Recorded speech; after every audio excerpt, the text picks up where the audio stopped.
It was about 2 years ago, and I was driving home late at night after a family reunion. I didn't stay over. I had work the next morning, and the drive back was supposed to take just under 2 hours. Most of the road was exactly the kind you see in horror movies: long, narrow stretches, dense bushes and tall trees pressing in from both sides. The kind of place where headlights feel like they're barely holding the dark back. About 45 minutes into the drive, it happened. That sudden exhaustion. Not gradual, not normal tiredness, just instant heaviness. My eyelids felt like they were being pulled down, and no amount of blinking helped. I knew I shouldn't keep driving like that. But the problem was there was nowhere to stop. No gas stations, no rest areas, no safe-looking pull-offs. Every few minutes, another car would pass by, reminding me I wasn't completely alone, but not exactly safe either. Eventually, I made a very bad decision. I slowed down and pulled off the road onto the grass, easing the car in behind a thick patch of bushes. I wanted to hide it, just enough that passing cars wouldn't notice me. I remember checking the time, 11:22 p.m. I leaned my seat back and almost instantly fell asleep. The first sound woke me up, a light scratching noise, not loud, not aggressive, just deliberate. I checked the clock, 11:50 p.m. The sound stopped after a few seconds. I didn't look around. I didn't turn on the lights. I was still overwhelmingly tired, and my brain immediately tried to explain it away. Probably an animal. I closed my eyes again. The second time I woke up, something felt different. The scratching was back. I checked the clock. A mose, 12:40 a.m. Almost an hour later, this time the sound didn't stop. It continued, slow, steady, methodical. That's when the fear finally kicked in. Animals don't usually come back like that, and they definitely don't wait nearly an hour. My heart started pounding as I slowly looked into the rearview mirror. Just for a split second, I saw something, a shape, running straight into the trees. I couldn't tell what it was, but I knew one thing: it wasn't small. My mind immediately went somewhere stupid and terrifying, the old urban legend about the man with the hook, scratching cars before attacking anyone dumb enough to get out and check. That was enough. I didn't hesitate. I started the car and pulled back onto the road, adrenaline instantly wiping away every trace of tiredness. Less than 100 yards ahead, the road curved sharply to the right. As I rounded the bend, my headlights hit something that made my stomach drop. A car, parked on the side of the road. The driver's door was wide open. I slowed down just enough to look inside. Empty. No movement. No person. No explanation. That's when I checked my rearview mirror again. At first, I saw nothing. Then, a man came sprinting around the corner, full speed, arms pumping. He was screaming, not words at first, just raw, frantic yelling. Then I heard it clearly. "Hey, hey you! Get out of your car, now!" I didn't stop. I didn't look back again.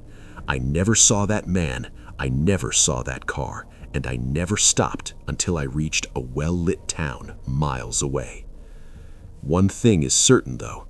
No matter how tired you are, never sleep on the side of a deserted road.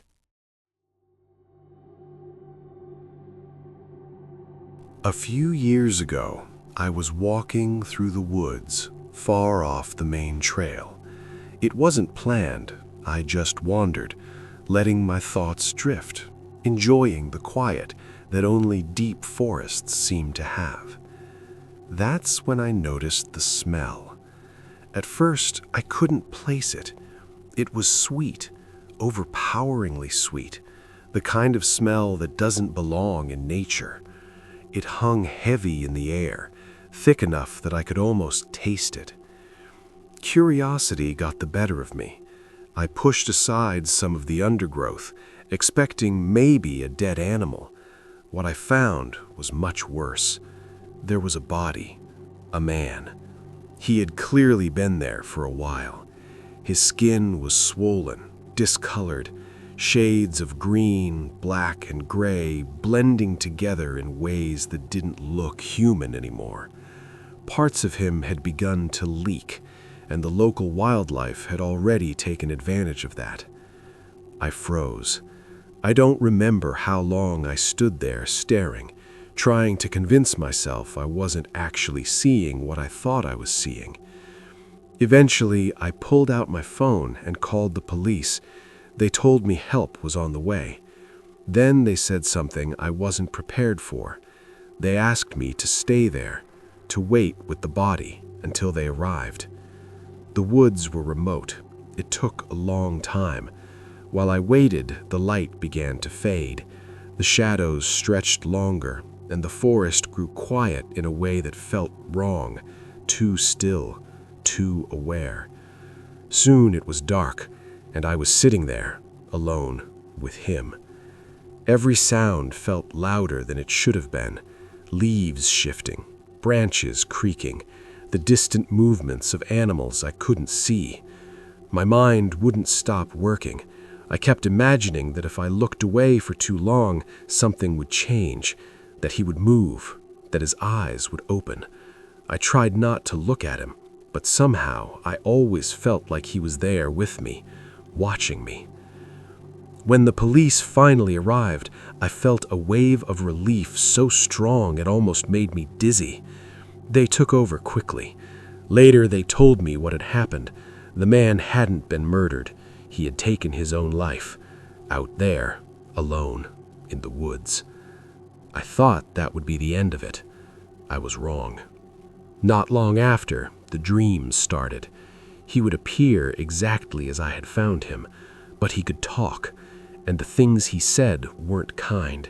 He told me he was angry that I had disturbed his resting place, angry that I had found him. In the dreams, his voice was calm, but full of resentment. Sometimes he would tell me I should do the same thing he did, that I should kill myself. I always woke up shaken, my heart racing, the smell of the forest still stuck in my nose. I tried to convince myself it was just my mind, trauma, shock, guilt for being there. But the dreams didn't stop. Even years later, he still shows up sometimes, standing in the woods, watching me, speaking to me in that quiet, hateful voice. And every now and then, when I think about him too much, I know he'll be there again tonight. This happened years ago, back in the late 1990s. I was driving through central Texas, heading toward Laredo to pick up a load. It was early morning, around 4 or 5 a.m. I hadn't been driving long. In fact, I'd just come off several days at home, so I know one thing for sure: I wasn't tired. I was on one of those 2-lane roads that seemed to stretch forever. No lights, no buildings, just winding asphalt cutting through absolute nothingness. The kind of road where your high beams feel useless, swallowed by the dark. That's when I noticed something on the shoulder of the road. At first, I didn't think much of it. Roadkill. That's usually what it is out there. But as I got closer, I realized I was only half right. There was a dead deer on the side of the road, and there was someone crouched over it. At first, my brain tried to make sense of it. Maybe he was taking the antlers. Maybe he had stopped to move it off the road. Then I got closer, and I realized he was eating it. He was pulling chunks of meat from the deer's stomach area and bringing them to his mouth. Not cutting, not using tools, just tearing. That's when he stopped, mid-motion, and slowly looked up. Not at the truck, at me. In that moment, everything inside me went cold.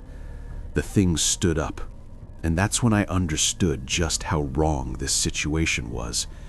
It was huge, far bigger than any man I'd ever seen.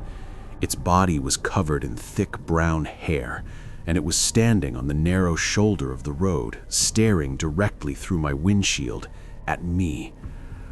Only a few seconds had passed, 3, maybe 4, but my brain was already screaming one clear message: don't stop. I started accelerating. As I got closer, I realized something else that terrified me even more. Whatever this thing was, it understood. It knew there was a driver in the truck, and it knew exactly where I was sitting. Its eyes followed me, not the vehicle. As I passed it, I could still see its head, still above the hood of my truck, and I wasn't driving something small. That thing's head was still visible, meaning it was enormous. What scared me the most wasn't its size, it was its eyes. There was something in them, something familiar, something intelligent. Not animal panic, not confusion, awareness. I didn't slow down. I didn't look back. I drove as hard and as fast as I could until the road finally led me somewhere with lights. To this day, I don't know what I saw. I don't know how to explain it. All I know is that it wasn't a person, and it wasn't an animal, and whatever it was watching me. What you just heard is only 3 stories. There are many more waiting. Subscribe and don't watch them alone.